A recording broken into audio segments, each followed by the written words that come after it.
Happy New Year, my friend. John, it is January 3rd, so it's actually a couple days after the New Year, but it's 2015. We've put all the 2014 stuff behind us, including a very wonderful series we did through the books of the Bible, Genesis to Revelation. I hope you enjoyed that. Now, as we move on into the new year, I'm going to be personally getting into the book of Nehemiah, and I will be sharing some of those insights as we progress through the new year. I was actually just checking my phone a little while ago, and I saw the verse of the day. I thought this was pretty good. It's Isaiah chapter 43, verse 19. Behold, I will do a new thing. Now it shall spring forth. Shall you know it? I will even make a road in the wilderness and rivers in the desert. And that kind of reminded me of, how we're starting something new.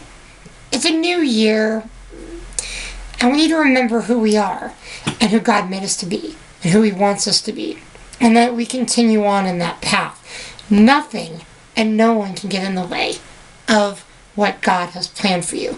There's a great movie that I'm going to suggest, John, for you to get your wife and for anyone else, parenting especially. This is called Mom's Night Out. It came out last year. It's a very, very hilarious movie. Heartwarming and hilarious. Great for the whole family. That's what it says on the back. And it is. Very good movie.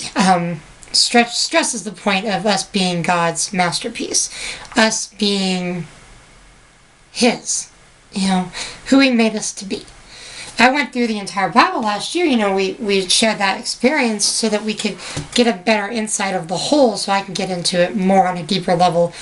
Bible, book by book. So I asked my wife to pray about it, and we both came to the same conclusion that Nehemiah would be a good place to start on an individual book level. So I'll be excited to get into that, and we'll definitely be sharing more insights as I go there.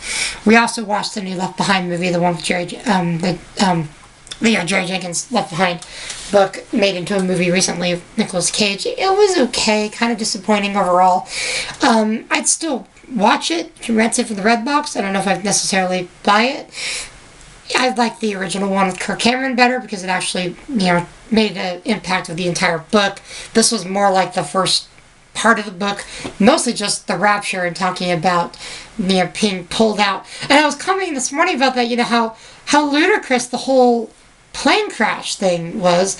And then we were talking about that, and I'm like, you think about everyone that doesn't believe in the rapture is probably thinking the same thing, except they're thinking about how ludicrous the rapture thing looks. And they did a really good job with how horrible the world would look. You remember, John, when we were watching the original one with Kirk Cameron, how I commented that imagine the world without any Holy Spirit, or Christians, or anything like that. You just have looters and all the rest. Now, that doesn't mean that every non-believer that's going to be left behind is a looter and all that, but you know what I mean?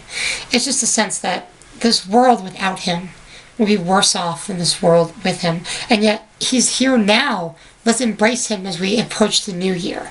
I'm looking forward to a year of, more classes that I got to take. We got another year and a half left of school, so we can head to that. As we look ahead, though, John, make a New Year's resolution to grow and be further ahead, closer to Him than you are today, than you were last year. Continue to grow. Every day, you are His special creature. Good day, my friend. Shalom.